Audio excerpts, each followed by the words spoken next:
बीएलजी education YouTube channel पर आप सभी का स्वागत है। और आज का जो ये वीडियो रहने वाला है ये 12th बायोलॉजी यूनिट नंबर 3 का रहने वाला है। और इसमें ये यूनिट कंप्लीट हो जाएगी। और इस यूनिट के सबसे इम्पोर्टेंट जो पिछले सालों में एग्जाम्स में आए हुए क्वेश्चन हैं 50 एमसीक्यूज इस कंप्लीट यूनिट के मैंने इस वीडियो में सम्मिलित किए हैं। और प्रत्येक प्रश्न को आप चेक करें कि आपको कितना आ रहा है और अपने लेवल को चेक करके और उसका एनालिसिस करें। तो आज की जो वीडियो है इसका पहला क्वेश्चन आपके सामने है, टाइफाइड बुखार की पुष्टि किस परीक्षण द्वारा की जाती है? तो बताइए भाई किसके द्वारा की जाती है? तो क्या होगा? तो इसका सही आंसर है विडाल टेस्ट। विडाल टेस्ट एक सीरोलॉजिकल टेस्ट है जो साल्मोनेला टाइफी बैक्टीरिया की उपस्थिति का पता लगा करके टाइफाइड की पुष्टि करता है। अगला क्वेश्चन है, सबसे घातक मलेरिया किस प्लाज्मोडियम प्रजाति के कारण होता है? तो ये आपको बताना है। तो किसके कारण होता है? तो इसका सही आंसर रहने वाला है प्लाज्मोडियम फैल्सीफेरम। तो प्लाज्मोडियम फैल्सीफेरम सबसे गंभीर और घातक मैलिग्नेंट मलेरिया का कारण बनता है। नेक्स्ट, सामान्य जुकाम जिसको कॉमन कोल्ड कहते हैं मुख्य रूप से किस वायरस के कारण होता है? तो बताइए किसके कारण होता है? तो राइनो वायरस के कारण। राइनो वायरस सामान्य जुकाम के सबसे आम संक्रामक कारक हैं जो नाक और श्वसन मार्ग को संक्रमित करते हैं। नेक्स्ट क्वेश्चन, इनमें से कौन सा रोग मच्छर के काटने से नहीं फैलता है? तो मच्छर के काटने से कौन सा नहीं फैलता भाई? फाइलेरिया ये भी फैलता है, मलेरिया भी फैलता है, डेंगू भी फैलता है, लेकिन निमोनिया नहीं फैलता है। निमोनिया संक्रमित व्यक्ति के छींकने या खांसने से निकली बूंदों से फैलता है और मच्छर से नहीं। नेक्स्ट क्वेश्चन है, एक एंटीबॉडी अणु को किस सूत्र द्वारा दर्शाया जाता है? तो बताइए भाई किसके द्वारा दर्शाया जाता है? तो इसमें H2L2 आंसर आ जाएगा। एंटीबॉडी में दो भारी और दो हल्की चेन होती है इसलिए इसे H2L2 कहा जाता है भाई। नेक्स्ट, मां के दूध में कौन सी एंटीबॉडी सबसे अधिक मात्रा में पाई जाती है? ये आपको बताना है। तो कौन सी पाई जाती है भाई? तो सही आंसर है आपका आईजीए। आईजीए कोलेस्ट्रॉल में प्रचुर मात्रा में होती है जो शिशु को संक्रमण से बचाती है। अगला प्रश्न, एलर्जी के दौरान शरीर में कौन सी एंटीबॉडी बढ़ जाती है? बताओ कौन सी बढ़ जाती है? तो सही आंसर है इसका आईजीई। आईजीई एंटीबॉडी एलर्जिक प्रतिक्रियाओं के दौरान उत्पन्न होती है। अगला प्रश्न है, एड्स का कारक एचआईवी किस प्रकार का वायरस है? वेरी वेरी इंपॉर्टेंट क्वेश्चन है। तो रेट्रोवायरस, ये पृष्ठ विषाणु। एचआईवी एक रेट्रोवायरस है जिसमें आरएनए आनुवंशिक पदार्थ होता है और यह रिवर्स ट्रांसक्रिप्टेज एंजाइम का उपयोग करता है। अगला प्रश्न है, कैंसर कोशिकाओं में संस्पर्श संदमन कॉन्टेक्ट इनहिबिशन का गुण खत्म होने से क्या होता है? बताइए भाई क्या होता है? तो ऐसा होने पर क्या होगा? अनियंत्रित विभाजन होगा, अनकंट्रोल्ड डिवीजन होंगे। सामान्य कोशिकाएं संपर्क में आने पर विभाजित होना बंद कर देती हैं। कैंसर कोशिका ये गुण खो देती है और अनियंत्रित रूप से विभाजित होकर ट्यूमर बनाती हैं। अगला प्रश्न, मॉर्फिन किससे प्राप्त होती है? ये आपको बताना है। किससे प्राप्त होती है? सोच समझ के बताओ भाई, किससे प्राप्त होती है? तो यह आ जाएगा पेपेवर सोमनिफेरम, पेपेवर सोमनिफेरम। मॉर्फिन पोस्ता के पौधे पेपेवर सोमनिफेरम के लेटेक्स से मिलती है। अगला प्रश्न है,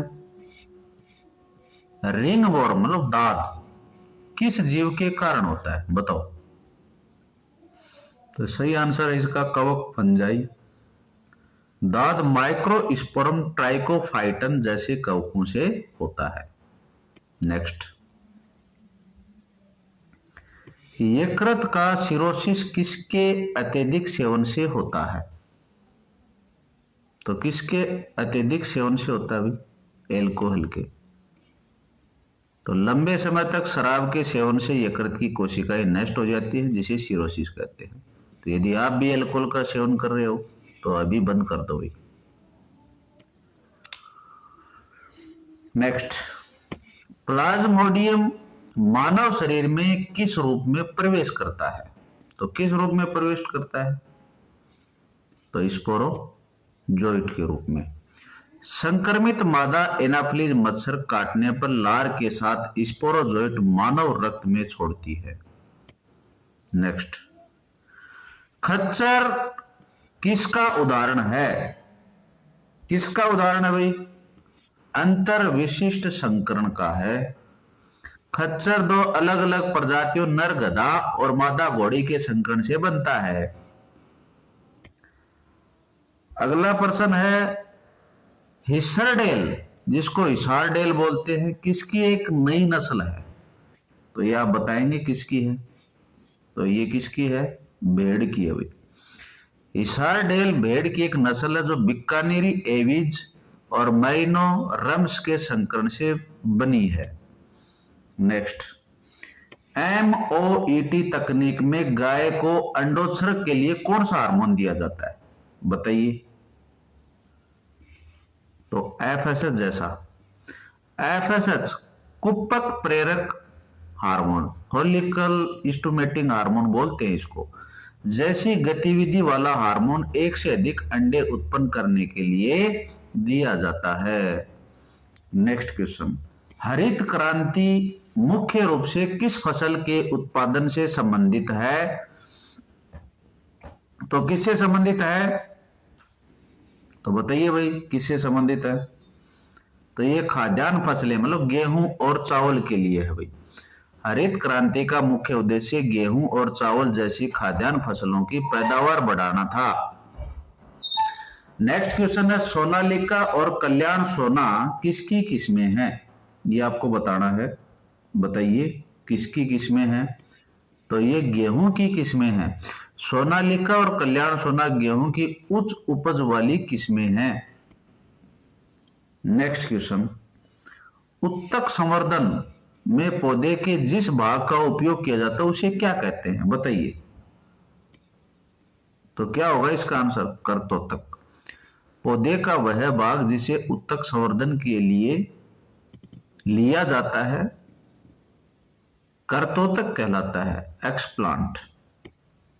नेक्स्ट, पोमेटो किन दो पौधों का कायिक संकरण है? सोमेटिक हाइब्रिड है। तो बताइए किसका है? तो ये आलू। तो आपने पोमेटो नाम सुना होगा, एक टोमेटो नाम सुना होगा, दोनों को मिलाने से पोमेटो बना है भाई। तो पोमेटो मतलब आलू और टमाटर के प्रोटोप्लास्ट संलयन से ये बनाया गया है। अगला क्वेश्चन है, बायोफोर्टिफिकेशन। बायोफोर्टिफिकेशन का मुख्य उद्देश्य क्या है? तो बताइए। तो पोषक तत्वों में या पोषक तत्वों की गुणवत्ता को बढ़ाना। बायोफोर्टिफिकेशन का उद्देश्य फसलों में विटामिन, खनिज और प्रोटीन की मात्रा बढ़ाना है। अगला प्रश्न है, एकल कोशिका प्रोटीन का स्रोत इनमें से कौन है? तो कौन है भाई? स्पाइरुलिना। स्पाइरुलिना एक नील हरित शैवाल है जो प्रोटीन से भरपूर होता है और SCP सिंगल सेल प्रोटीन के रूप में काम में लिया जाता है। ये SCP का फुल फॉर्म क्या है? सिंगल सेल प्रोटीन, एकल कोशिका प्रोटीन। अगला क्वेश्चन है, दूध को दही में बदलने वाला बैक्टीरिया कौन सा है? तो कौन सा है बताइए? तो लैक्टोबैसिलस, लैक्टिक एसिड बैक्टीरिया, इसको लैक्टिक एसिड बैक्टीरिया भी बोलते हैं भाई। लैक्टोबैसिलस दूध की शर्करा को लैक्टिक एसिड में बदलकर दही को जमाता है। अगला क्वेश्चन है, ब्रेड बनाने में उपयोग होने वाला ईस्ट कौन सा है बताइए? तो सैकेरोमाइसिस सेरेविसी, इसे बेकर्स ईस्ट कहते हैं, जो किण्वन द्वारा ब्रेड को फूला हुआ बनाता है। नेक्स्ट क्वेश्चन, सबसे पहला खोजा गया एंटीबायोटिक कौन सा था? ये आपको बताना है। तो कौन सा था? तो पेनिसिलिन था भाई। अलेक्जेंडर फ्लेमिंग ने पेनिसिलिन की खोज सबसे पहले की थी। नेक्स्ट, साइट्रिक एसिड का औद्योगिक उत्पादन कौन सा सूक्ष्म जीव है? औद्योगिक उत्पादक कौन सा सूक्ष्म जीव? ऐसे ये क्वेश्चन, साइट्रिक एसिड का औद्योगिक उत्पादक कौन सा सूक्ष्म जीव है? तो कौन से सूक्ष्म जीव द्वारा साइट्रिक एसिड का जो इंडस्ट्रियल एरियाज है वहां पर उत्पादन होता है? तो ये आपको बताना है। तो एस्परजिलस नाइजर, एस्परजिलस नाइजर एक कवक है और इसका उपयोग साइट्रिक एसिड बनाने के लिए किया जाता है। अगला क्वेश्चन है, रक्त वाहिकाओं से थक्का हटाने के लिए क्लॉट बस्टर के रूप में किस एंजाइम का उपयोग किया जाता है? बहुत ही बढ़िया क्वेश्चन है। तो कौन सा है? स्ट्रेप्टोकाइनेज। स्ट्रेप्टोकाइनेज का उपयोग दिल का दौरा पड़ने पर रक्त के थक्के को घोलने के लिए किया जाता है भाई। नेक्स्ट क्वेश्चन है, अंग प्रत्यारोपण में प्रतिरक्षा निरोधक एजेंट साइक्लोस्पोरिन ए किससे मिलता है? ये आपको बताना है। तो ट्राइकोडर्मा पॉलीस्पोरम, ट्राइकोडर्मा पॉलीस्पोरम कवक से साइक्लोस्पोरिन ए मिलता है। नेक्स्ट क्वेश्चन है, रक्त कोलेस्ट्रॉल कम करने वाला एजेंट स्टेटिन किसके द्वारा उत्पादित होता है? तो ये किसके द्वारा उत्पादित होता है? तो Monascus purpureus, Monascus purpureus east से स्टेटिन मिलते हैं जो कोलेस्ट्रॉल संश्लेषण को रोकते हैं। नेक्स्ट क्वेश्चन है, वाहित मल उपचार सीवेज ट्रीटमेंट में प्राथमिक उपचार कैसी प्रक्रिया है? ये आपको बताना है। तो कैसी प्रक्रिया है? तो ये फिजिकली है भाई, भौतिक है। प्राथमिक उपचार में निस्यंदन मतलब फिल्ट्रेशन और अवसादन मतलब सेडिमेंटेशन जैसी भौतिक प्रक्रियाएं होती हैं। नेक्स्ट, बायोगैस का मुख्य घटक कौन सी गैस होती है? ये आपको बताना है। तो कौन सी गैस होती है? तो मीथेन गैस होती है। बायोगैस में मुख्य रूप से मीथेन होती है और मीथेन का जो सूत्र होता है CH4 होता है। नेक्स्ट क्वेश्चन, मेथेनोजेंस मतलब बायोगैस बैक्टीरिया प्राकृतिक रूप से कहां पाए जाते हैं? ये आपको बताना है। कहां पाए जाते हैं? तो रूमिनेंट प्राणियों में, तो मवेशियों के रुमन में पाए जाते हैं। मवेशियों मतलब गाय भैंस के रुमन, प्रथम आमाशय को रुमन बोलते हैं, में मेथेनोजन सेलुलोज का पाचन करते हैं। नेक्स्ट क्वेश्चन, ड्रैगन फ्लाई का उपयोग किसे नियंत्रित करने के लिए किया जाता है? तो किसके नियंत्रण के लिए किया जाता है? तो मस्कीटोज के लिए, मच्छर के लिए। ड्रैगन फ्लाई मच्छरों और उनके लार्वा को खाती है जिससे बीमारियां कम फैलती हैं। तो अपने आसपास के क्षेत्र में यदि मच्छर हैं तो ड्रैगन फ्लाई को ले आओ आप। नेक्स्ट, बैसिलस थुरिंजिएंसिस मतलब बीटी, बैसिलस थुरिंजिएंसिस का पूरा नाम भी कई बार पूछा जाता है, का उपयोग किस रूप में होता है? किस रूप में होता है अभी? तो जैव नियंत्रक या नियंत्रण कारक के रूप में होता है, बायो कंट्रोल एजेंट के रूप में। बीटी एक बैक्टीरिया है जिसका उपयोग कीटों मतलब इंसेक्ट्स को मारने के लिए किया जाता है। नेक्स्ट, माइकोराइजा पौधे को मिट्टी से क्या अवशोषित करने में मदद करता है? माइकोराइजा पौधे को मिट्टी से क्या अवशोषित करने में मदद करता है, ये आपको बताना है। तो इसका सही आंसर रहने वाला है फॉस्फोरस। माइकोराइजा मतलब कवक मूल मिट्टी से फॉस्फोरस अवशोषित करके पौधे को देता है। अगला क्वेश्चन, पैडी के बारे में आपको क्वेश्चन दे रखा है, धान के खेतों में कौन सा जैव उर्वरक सबसे सामान्य है? तो कौन सा है? तो साइनोबैक्टीरिया। साइनोबैक्टीरिया जैसे नील हरित शैवाल, इसको साइनोबैक्टीरिया को क्या बोलते हैं? नील हरित शैवाल। और इसके उदाहरण कौन से? Stock Anabaena. कौन सा ये? एनाबिना। धान के खेतों में नाइट्रोजन स्थिरीकरण करते हुए। नेक्स्ट है, स्विस चीज में बड़े छेद किस गैस के कारण होते हैं? ये आपको बताना है। तो CO2 के कारण। प्रोपियोनी बैक्टीरियम द्वारा उत्पादित CO2 गैस से चीज में बड़े छेद बनते हैं। नेक्स्ट, गंगा एक्शन प्लान किस मंत्रालय ने शुरू किया था? तो किसने किया था? तो वही गंगा एक्शन प्लान, क्योंकि ये प्रदूषित थी गंगा, तो इसको स्वच्छ करने के लिए ये प्लान बनाया गया था। तो किससे? कृषि मंत्रालय, स्वास्थ्य, शिक्षा, ये तो हो नहीं सकता क्योंकि पर्यावरण का मामला हो गया ये। तो नदियों को प्रदूषण से बचाने के लिए पर्यावरण और वन मंत्रालय ने ये योजना शुरू की थी। बहुत ही बढ़िया क्वेश्चन है भाई। बैक्यूलो वायरस किस जीनस से संबंधित है? ये आपको बताना है। बहुत ही बढ़िया क्वेश्चन। तो ये है न्यूक्लियोपोलीहेड्रो वायरस। वैक्यूलो वायरस इस जीनस में आते हैं और ये कीटों पर विशिष्ट हमला करते हैं। नेक्स्ट, टोडी पे किस पौधे के रस के किण्वन से बनता है? तो किसके किण्वन से बनता है? पाम। टोडी दक्षिणी भारत में पाम मतलब ताड़ के रस को किण्वित करके बनाई जाती है। तो आप प्रयोग करके देखना कभी, क्योंकि जीवन बार बार नहीं आता है, तो कोई ना कोई सामग्री आपको प्रयोग में लेकर के देखनी चाहिए। नेक्स्ट क्वेश्चन, कोकिन किस न्यूरोट्रांसमीटर के परिवहन में बाधा डालता है? तो किसके परिवहन में बाधा डालता है बताओ? तो डोपामिन। कोकिन डोपामिन के पुनः अवशोषण को रोकता है, जिससे खुशी का एहसास होता है। ठीक है, ज्यादा मात्रा में लेंगे तो ये डिस्टर्ब करेगा, तो लेकिन थोड़ी बहुत मात्रा आप लेकर के चेक करके देख सकते हैं एक्सपेरिमेंट के तौर पे।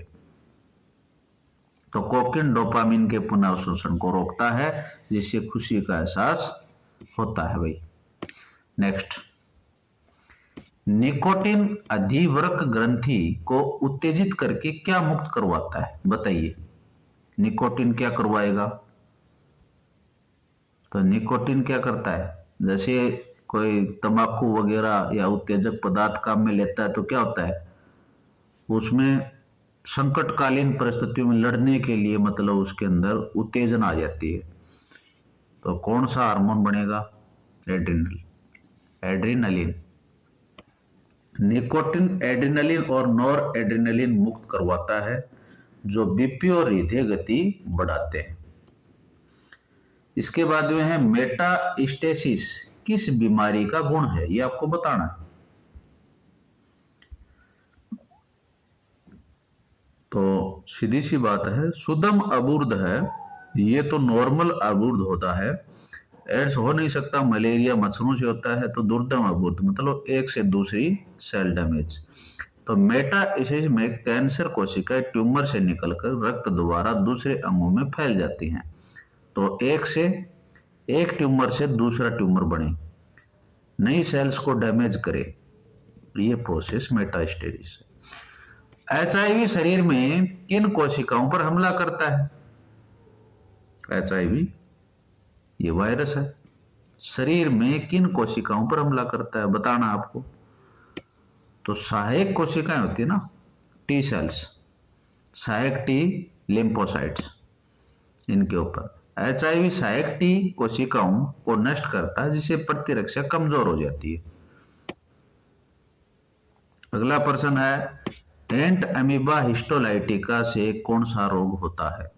तो अमीबियता रोग होता है, अमीबियसिस रोग होता है। अमीबता अमीबिक पेचिस एंट अमीबा हिस्टोलाइटिका से होता है। अगला क्वेश्चन है हाथी पांव एलएम्फेंटिएसिस का वाहक या वेक्टर कौन है? आपको बताना है। तो कौन सा मच्छर है? क्यूलेक्स मच्छर है। क्यूलेक्स मच्छर के काटने से फाइलेरियल कृमि शरीर में जाता है। नेक्स्ट, इनमें से कौन सा एक स्व प्रतिरक्षा रोग है? ये आपको बताना है। तो रूमेटिड गठिया, रूमेटॉइड गठिया भी बोलते हैं इसको, यह हो जाता है। रोमेटॉइड गठिया में शरीर अपनी ही कोशिकाओं पर हमला करता है, जो एक क्या है? स्व प्रतिरक्षा रोग है। अगला क्वेश्चन है वैक्सीनेशन, जिसको टीकाकरण बोलते हैं अपन, किस सिद्धांत पर आधारित है? बताइए भाई, किस पर आधारित है? तो स्मृति। तो पहले जो प्रतिरक्षा है वो कमजोर होती है, लेकिन जैसी दूसरी होगी वो बहुत ही खतरनाक होगी। तो हम टीकाकरण में क्या करते हैं, जो भी वायरस वगैरह होता है उसका मृत पार्ट उसके अंदर डाल देते हैं स्मृति पैदा करने के लिए, तो स्मृति हो जाएगा। टीकाकरण प्रतिरक्षा प्रणाली की स्मृति पर आधारित है, ताकि वह रोगाणु को याद रखे और भविष्य में जल्दी लड़ सके। नीली क्रांति किससे संबंधित है? ये आपको बताना है। तो मछली या जलीय जीव से संबंधित है। नीली क्रांति मछली पालन और जलीय उत्पादन बढ़ाने के लिए। और आज की जो वीडियो है इसका लास्ट पर्सन रहने वाला है, ये स्क्रीन पर देखिए, पूर्ण सख्तता टोटिपोटेंसी का क्या अर्थ है? ये आपको बताना है। तो बताइए। तो पूरा पौधा उत्पन्न करने की क्षमता क्या कहलाती है? टोटिपोटेंसी कहलाती है। किसी भी पादप कोशिका से पूरा नया पौधा बनाने की क्षमता को पूर्ण सख्तता या टोटिपोटेंसी कहते हैं। इसके साथ में ये वीडियो है समाप्त होता है। अगले वीडियो में मिलेंगे, तब तक जय हिंद, जय भारत।